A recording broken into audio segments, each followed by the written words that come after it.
YouTube Live. Oh, I've got to do this. Hey, get that plug in. Hey. Oh, there we go. $5 a try. Pork chops. They're usually $20 a kilo here, but we've got to get rid of them. Oh, here we go. We've got the lamb chops. If you're not selling them today, they're going out into the meat locker. So what we've got Get rid of them today. Oh, you've got a whole bunch of them there. Get your lamb chops. $5 a try. Get them while they're hot. Get them while they're hot, mate. Oh. Oh, here we go. We've got the lamb chops. They're usually $25 a kilo. Pork chops. So get rid of them today. They're $5 a try. Get your lamb chops. $5 $5 a try. So what we've got? Oh, We've got the lamb chops. $7 a try. $5 a tray. Oh, we're at the market. We're at the meat market, mate. Seabrook Meat Market. How's everybody going tonight at the meat market? For your spring chops.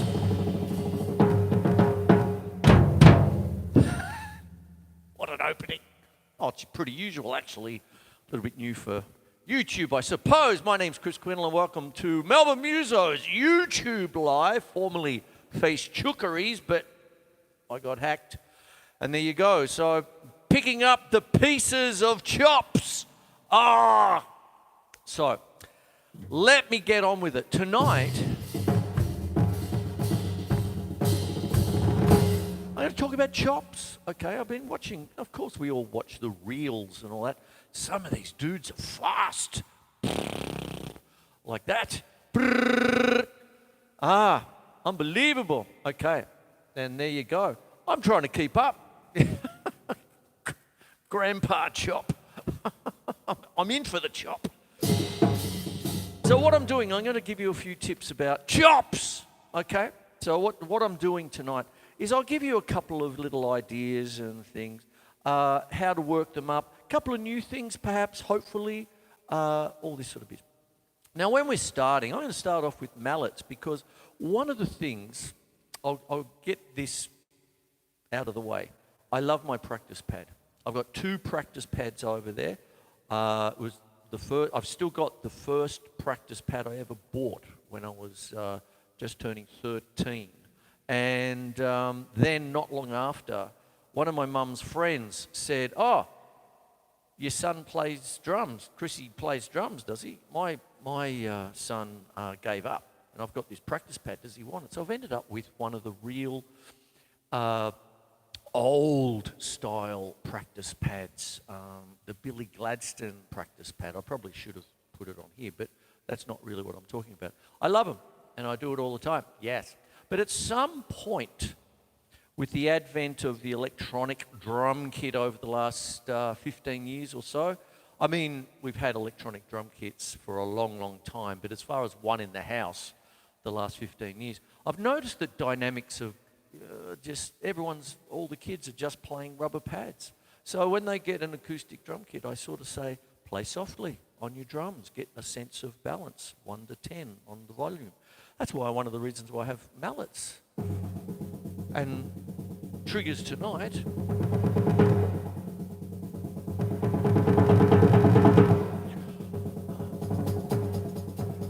Chicka, chicka, chicka, chicka, chicka. I was doing that a little bit last week.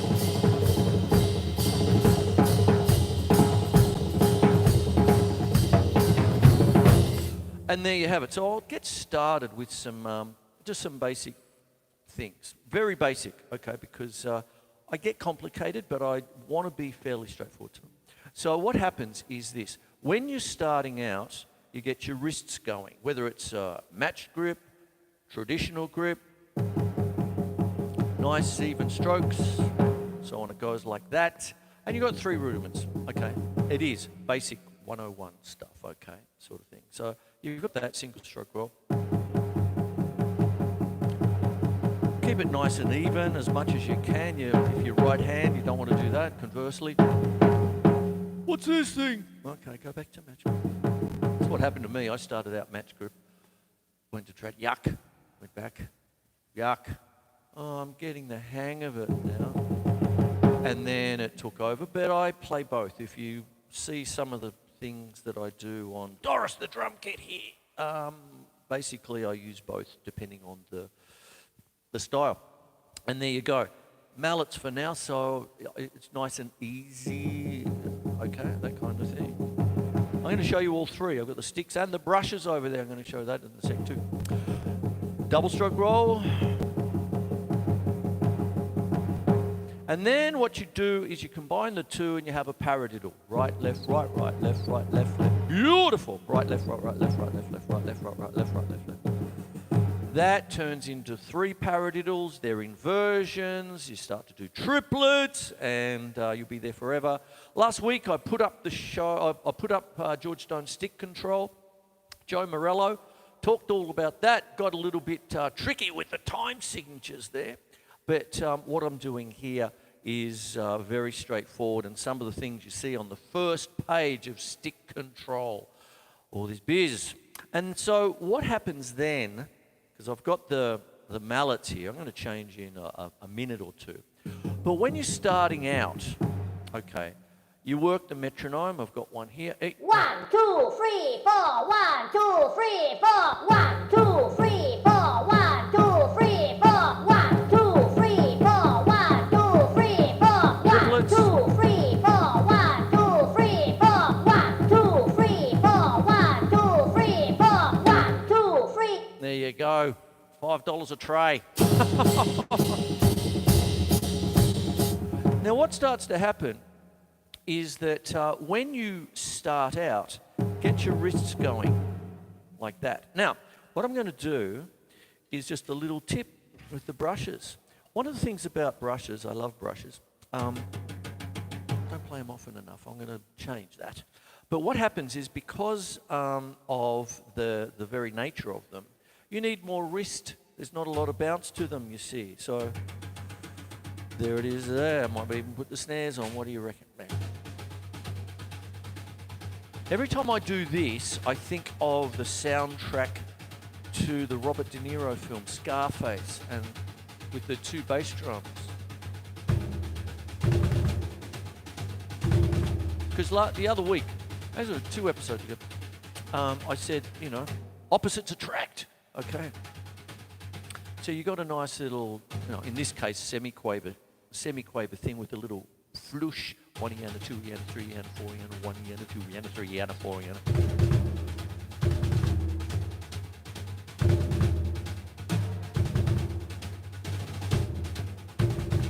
And what that's doing is giving a real workout with your wrist there. Now what I'm doing there is something I did a couple of episodes ago. But what I'm actually emulating is that wonderful soundtrack to Scarface. I think it's Scarface. I could be wrong, actually. It's the Robert De Niro one. Not Oh, hang on. I have got it wrong. Not the Al Pacino one. I'll put it up later on. Sorry. But it's a great little soundtracky thing there. I'll fix it in the mix, that bit. It'll come to me. It's all about Al Capone. There you go. Oh, and it's got that with, you know, that kind of thing there.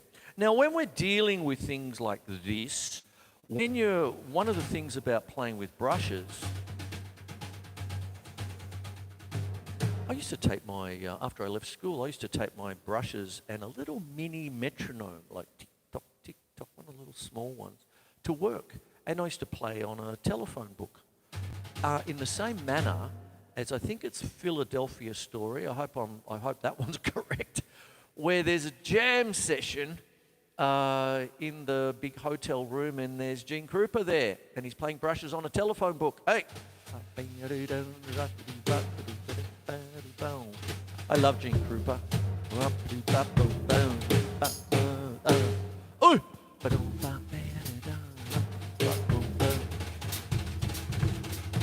Now, when you're doing things like that, there's a lot more wrist to it. Now, when I go back to the mallets here, what goes on then? You have a blend, is what it is. And I'll put my hand up here. Now, when I was doing the brushes, basically there was a lot of wrist sort of thing. There are things where you just play all wrist, like Hail Caesar! A Zappa routine back in the day. Anyway, all wrist. Whatever it might be. But then what happens is that as you build up the speed, there's a blend of both wrist and fingers. You can play all fingers, like finger control. You have to call it finger control because the wrists aren't actually moving. But nearly everything that we do is in the middle somewhere.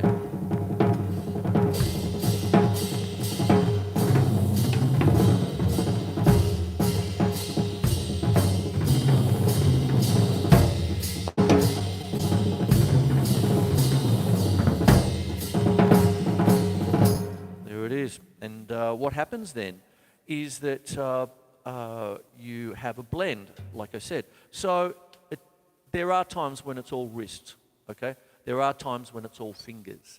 But most of what we do is somewhere between 90 and 10 or 50-50 or 60-40 or 70-30, whatever it is. So when I'm just... There's a finger. Blend, blend, blend, blend, fingers! Blend, blend, blend, blend, fingers! Blend, blend, blend, blend, fingers! Oh my Lord, I'm on YouTube. Maybe there's some new people saying, who the hell is this guy? Anyway, my apologies, there you go. So there's that. Now what you do is you take all that and you work it up. You just do the work. Now, one of the things is resolution points, you see, because when you're doing, say, something like a paradiddle, of course, when you first do it, it's right, left, left, left, all the wrists are playing like that. There you go, no worries. Okay, that's fine. But then at some point, you want to try and get the grouping, like right, left, left, left. And that's the point you hang the little metronome on like this. 1, 2, 3, 4, 1, 2, 3, 4, 1, 2, 3, 4, 1, 2, 3, 4, 1, 2, 3, 4, 1, 2, 3, 4, 1, See, there's the 2, accent. 3, 4, 1, 2, 3, 4, 1, 2, 3, 4, 1, 2, 3, 4, 1, 2, 3, Now what I did there 1, 2, 3, 4. was I loosely call them dozen uplets, because what happens is if you're going, there's right, left, one.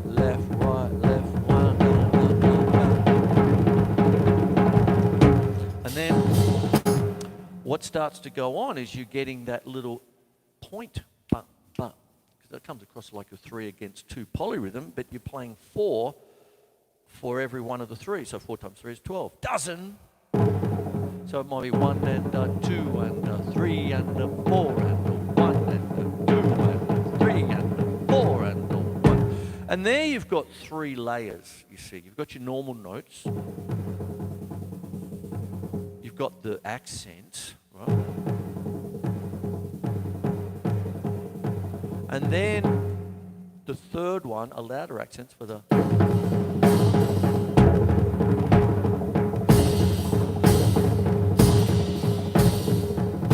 You've got 3 layers happening there. So I've gone a bit complex fairly quickly because I'm sure that you're probably thinking, it's all the basic stuff, but you can get things starting to move fairly quickly with, once again, the metronome working with it, around it, all sorts of things like that. Now, what starts to happen is that you've got 3 paradiddles. Seeing I'm talking about that. You've got the single, the double, and the triple. So you've got a single, paradiddle, paradiddle, paradiddle, paradiddle, paradiddle, paradiddle. Double paradiddle, paradiddle, paradiddle, paradiddle,